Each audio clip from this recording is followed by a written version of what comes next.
Bonjour. L'invité d'aujourd'hui dans Rencontre va peut-être pouvoir répondre à une question que l'on se pose parfois, nous, lecteurs de bande dessinée.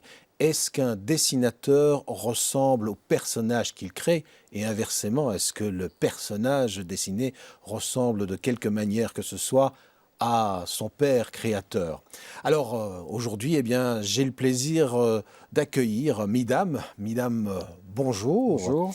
Créateur de Kit Paddle. Voilà. Alors voilà un personnage qui dans le monde de la bande dessinée s'est imposé depuis quelques années et on peut dire que c'est une véritable success story, Kit Paddle. Alors qu'est-ce qui pourrait expliquer que ce personnage est parvenu aujourd'hui à se faire vendre à plus de 6 millions d'albums en langue française?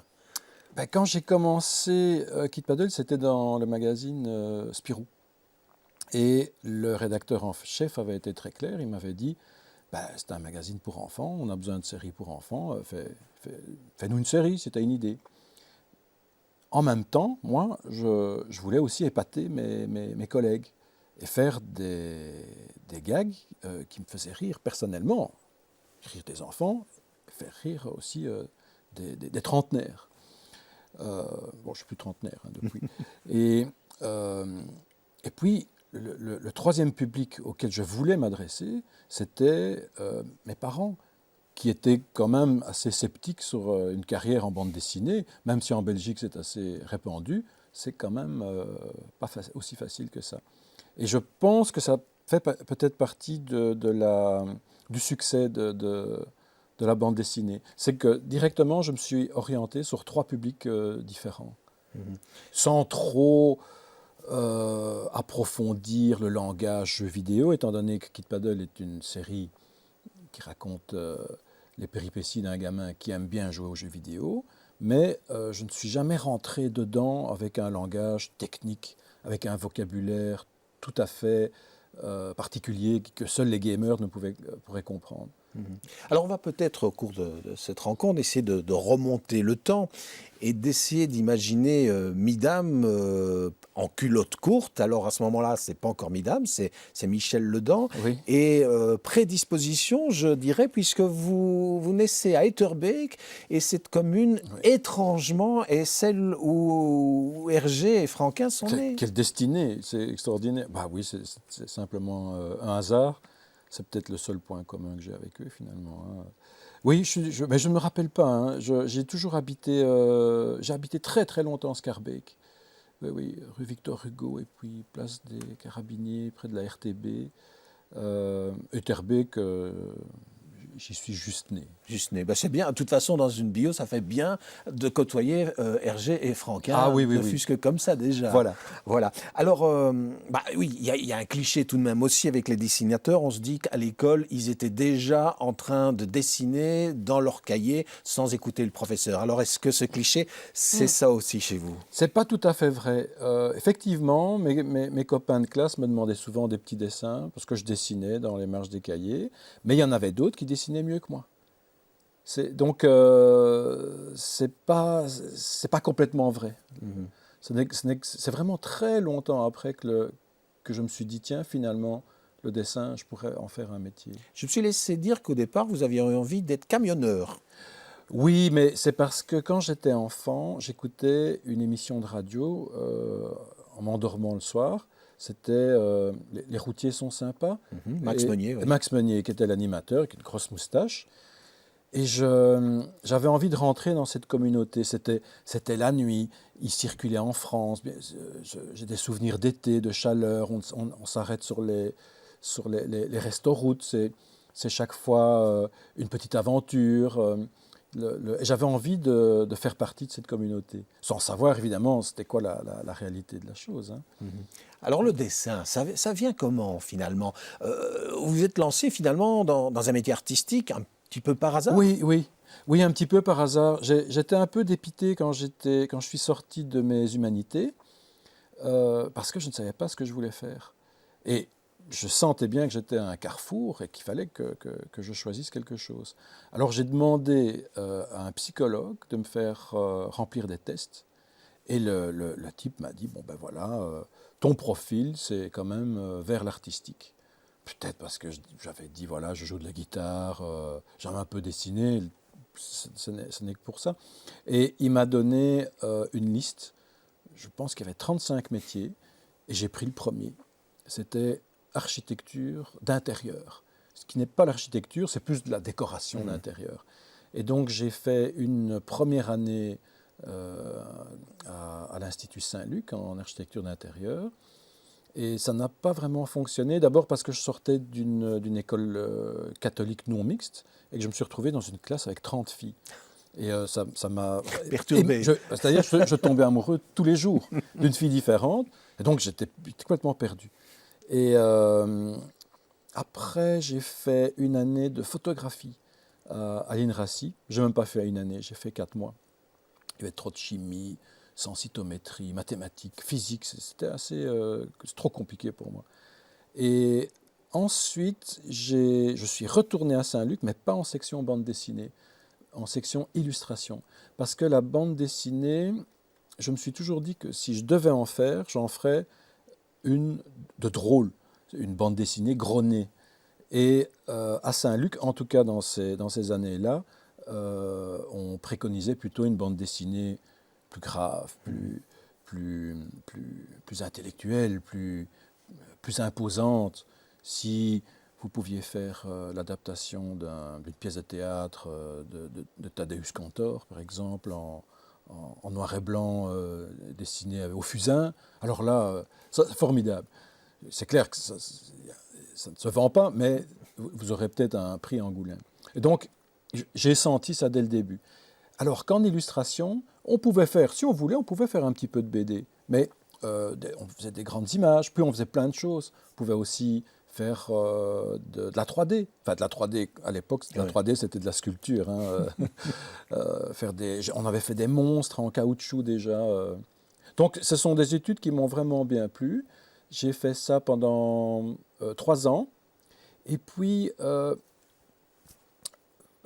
voilà, dans tout métier artistique, vous suivez une formation, vous recevez un diplôme, ça vous rassure, ça rassure aussi les parents, mais malheureusement, il n'y a personne qui va vous demander le diplôme en sortant.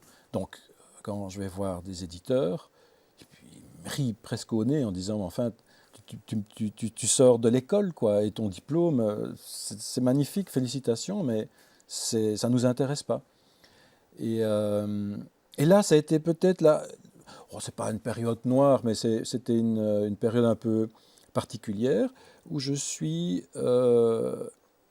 resté 6 années au chômage. Et là, il y a une spirale. Hein. On se lève très très tard et on va se coucher très très tard. Et parfois, je me rappelle que j'allais dormir vers midi, tellement j'étais inversé. Mais alors, on n'a plus aucune vie sociale et on a encore moins d'opportunités et de chances pour attraper un éditeur. Et il m'a fallu 6 ans. 6 ans pour vraiment attendre qu'il y ait un déclic qui fasse que, allez, maintenant il faut s'en sortir. Mmh. Et en fait, c'est très curieux parce que à l'époque, je traînais un peu Gare du Nord et tout ça. Et il y avait une très très grande librairie qui était ouverte jusqu'à 3-4 heures du matin. J'avais sympathisé avec le libraire. J'avais expliqué, j'avais invité à boire un verre et tout. Et il m'avait dit, mais tu sais, ce que tu devrais faire, si tu veux, tu passes toute la journée dans ma librairie et tu regardes. J'ai des milliers de magazines. Dans chaque magazine, quand tu vois un dessin, eh bien, tu notes l'adresse et le nom du rédacteur en chef et tu lui envoies un dessin, un dossier, un petit dossier. Et j'ai trouvé ça judicieux. Comment je n'avais pas pensé à ça plus tôt. Et donc, j'ai demandé à mes parents, à l'époque, c'était 20 000 francs, 500 euros, pour faire un jeu de copies et envoyer ça à 100 journaux. Et donc, 100 magazines et journaux ont reçu mon dossier, avec chaque fois une dizaine de dessins. Je pense qu'il y en a 50 qui m'ont répondu. Oui, dans les 50, il y en a 40 qui ont dit non. Et il y en a 10 qui ont dit « Ah, c'est pas mal, on a un petit quelque chose pour vous ». Et ça, c'est le tout début. Là, je crois que j'ai encore chômé pendant 1 an en discutant avec le chômage pour savoir comment est-ce que je dois faire pour percevoir mes premiers sous en tant qu'indépendant, mais j'étais encore au chômage. Enfin, c'était un peu compliqué à l'époque, mais c'était le départ. Et dans les disques qui m'ont répondu, il y avait le magazine Spirou. Ah oui, alors là, c'est vraiment le démarrage, mais Kid Paddle ne naît pas tout de suite. Non, non. Il- Non, non, c'était donc dans un premier temps, c'est ça qui est bien avec les magazines, et il y en a de moins en moins aujourd'hui malheureusement, c'est qu'on peut faire ses armes. Vous n'êtes pas obligé de proposer directement une série complètement blindée avec un univers et des personnages. Vous pouvez boucher les trous. Ben voilà, il y a un DVD qui sort, le magazine va en parler, eh bien, ils ont besoin d'un petit dessin. Et donc, j'ai commencé à faire plein de petits dessins. Et puis, après un an, Patrick Pinchard, qui était rédacteur en chef, m'a demandé si je voulais m'occuper d'une rubrique de jeux vidéo. Illustrer, même chose, faire des petits dessins. Et j'ai dit oui, mais à condition, plutôt que de faire des petits dessins, de faire une petite page de bande dessinée. Et il mettait sa rubrique autour. Donc c'était vraiment quelque chose de très, très humble. Et bien voilà, de fil en aiguille, après 20 semaines, ils ont trouvé les pages que je faisais chouettes. Ils se sont dit, bon, on va l'imprimer plus grand et on va mettre la rubrique en face. Et puis un jour, la rubrique est tombée et la page est restée. Voilà, c'est comme Et ça. Kid Paddle démarre sa vie. Alors, on l'a dit en début d'émission, on aimerait bien savoir un petit peu quels sont les rapports de filiation entre Kid Paddle et son créateur. Alors, Kid Paddle adore les monstres. Oui. C'est le cas de Midam Ah aussi. oui. Ah oui, oui, oui, oui, oui, bien sûr, tout à fait. Dès que je suis né, je pense. J'avais chez moi un pot avec un pot en terre cuite, avec tous des monstres dedans, en caoutchouc à l'époque. Et chaque fois qu'il y avait des invités à la maison, il fallait que je leur monte, que je déverse le pot. Alors j'ai ça, j'ai ça. J'ai toujours bien aimé ça, oui. Je ne sais pas pourquoi. Euh, un jour, un psychanalyste m'avait dit que c'était la peur des femmes. Oui, ah bon, alors peut-être, je ne sais pas. Alors, Kid Paddle voudrait justement aussi bien aller voir des films de monstres, mais il n'a pas l'âge. Et voilà. Est-ce que Midam aussi, quand il était jeune, s'est Mais trouvé oui. confronté à ça? Mais oui, je me rappellerai toujours, mon anniversaire c'était un 16 mai, et le jour où j'ai eu 16 ans, c'était extraordinaire, parce que c'était comme tous des tabous qui s'envolaient. Et je pouvais aller au cinéma. Et à partir de ce moment-là, pendant certainement un an, on allait 2, 3 fois par semaine voir tous les films d'horreur qui se présentaient. Et à l'époque, c'était solide, hein. C'était des Giorgio Romero, des zombies, des films de zombies, mais ils allaient loin, hein. Parfois plus loin qu'aujourd'hui. Et, et voilà, bon, j'ai eu ma dose, hein. Depuis, je me suis vraiment calmé. Mhm. Alors, Kid Paddle, bien sûr, joue aux jeux vidéo. Est-ce que Midam est un fan de jeux vidéo? Non, non, pas du tout. Ça, c'est vraiment un rôle de composition. Ça a été un prétexte pour démarrer une série. Après, je m'en suis quand même un petit peu libéré. Et encore aujourd'hui, j'essaye d'éviter au maximum de m'intéresser et de jouer aux jeux vidéo parce que je veux garder une distance. Justement, pour ne pas euh, euh, attraper des réflexes, avoir un vocabulaire qui pourrait être compris que par les gamers.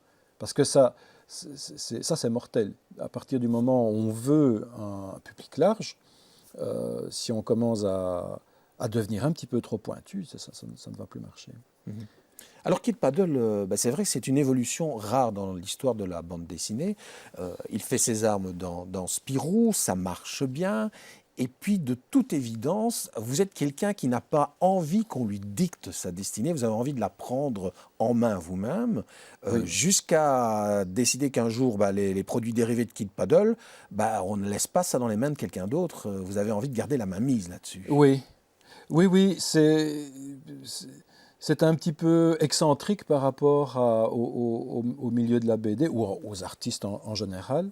Mais moi, un jour, ce que j'ai compris, c'est que la bande dessinée est un objet culturel, au même titre qu'un livre ou qu'une chanson. Mais à partir du moment où ma dernière planche de mon album sort de mon atelier, ça devient un produit.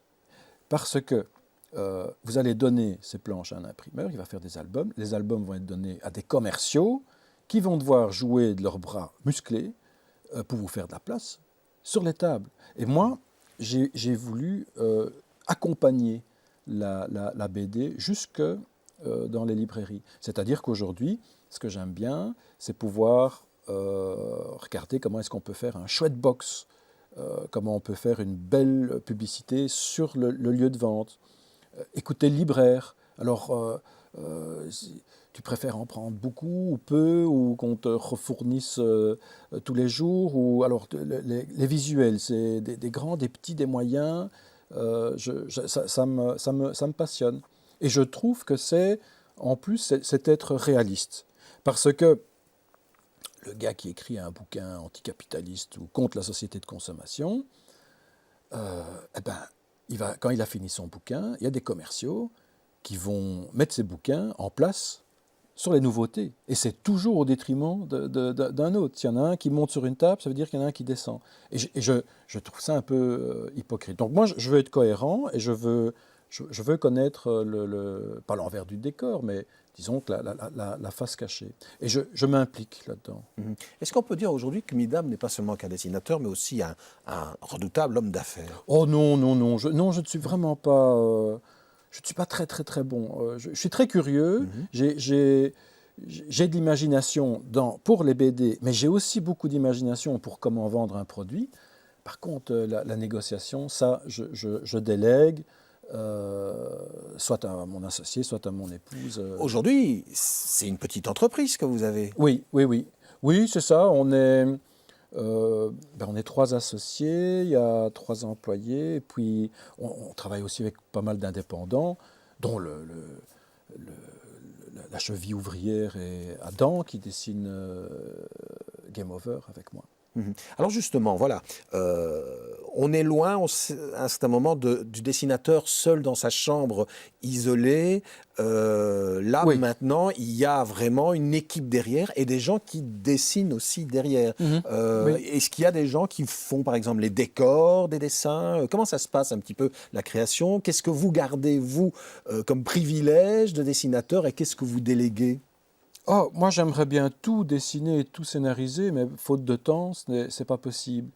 Ou alors je pourrais le faire, mais j'ai conscience que la qualité en descendrait. Donc alors j'essaye de m'entourer pour pouvoir avoir un rythme de production convenable. Le dessin, il y a des écoles de dessin, donc le dessin, ça s'apprend. Par contre, ce qui est plus difficile, c'est les idées, les scénarios. Il n'y a pas d'école de scénario. Donc, j'ai mis au point ce petit système de crowdsourcing pour recueillir des idées pour la série muette, Game Over. Pour Kid Paddle, ça ne marche pas. C'est trop personnel, j'ai déjà essayé, les acteurs jouent mal. Donc Kid Paddle, je me le garde à 100%. Oui, de temps en temps, j'ai déjà fait faire à des assistants des décors. C'est marrant parce que je suis vraiment pas connu pour être très bon en décor. En général, je fais un profilé, juste pour dire, ben voilà, on est à l'extérieur, on est dans un zoo, on est à la piscine. Mais quand même, le profilé doit être bien fait. Il faut choisir, si on est à la piscine, alors il faudrait peut-être choisir un motif, un poisson en céramique par exemple qui est accroché. Mais il faut lui donner une certaine forme. Et finalement, je me suis dit, le profilé, il est quand même compliqué à faire. Et même ça, c'est difficile. C'est pas facile de déléguer. Hein. Il faut prendre un petit peu sur soi. J'ai vu ça pour le dessin animé. À un moment, le dessin animé, c'est pas compliqué. Si je devais le faire, j'avais calculé qu'il fallait genre 65 millions de dessins. Il m'aurait fallu 5 siècles pour faire le dessin animé. Donc, il faut absolument déléguer si vous voulez avoir un dessin animé. Mais en déléguant, il y a toujours une baisse de qualité. Et donc, il faut essayer de rattraper cette baisse de qualité, soit dans l'écriture, soit... il faut chercher, il faut un petit peu... Et puis surtout, il faut se dire, bon ben voilà, c'est un petit peu le prix à payer aussi, si on veut jouer le jeu de la diffusion et avoir une œuvre qui s'étend. Alors, justement, aussi une question.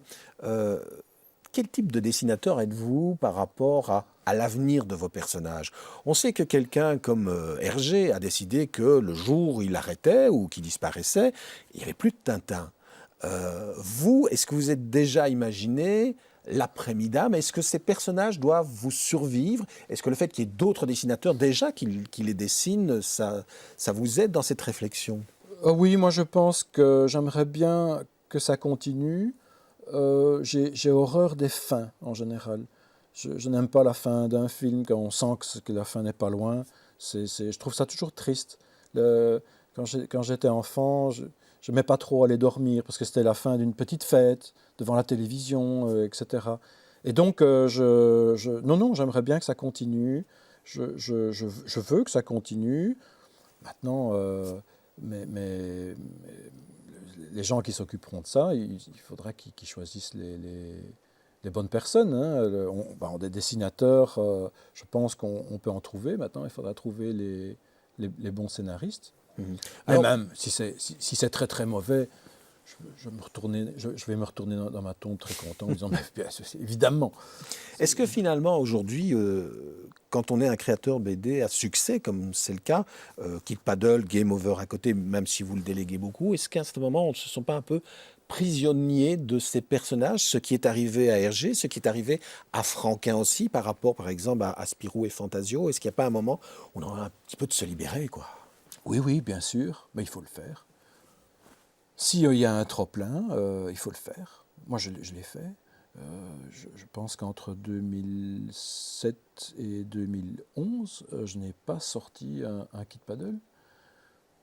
Ça m'a pris la tête. Il y avait un trop-plein. J'aurais pu continuer, mais en fait, j'avais la tête dans le guidon.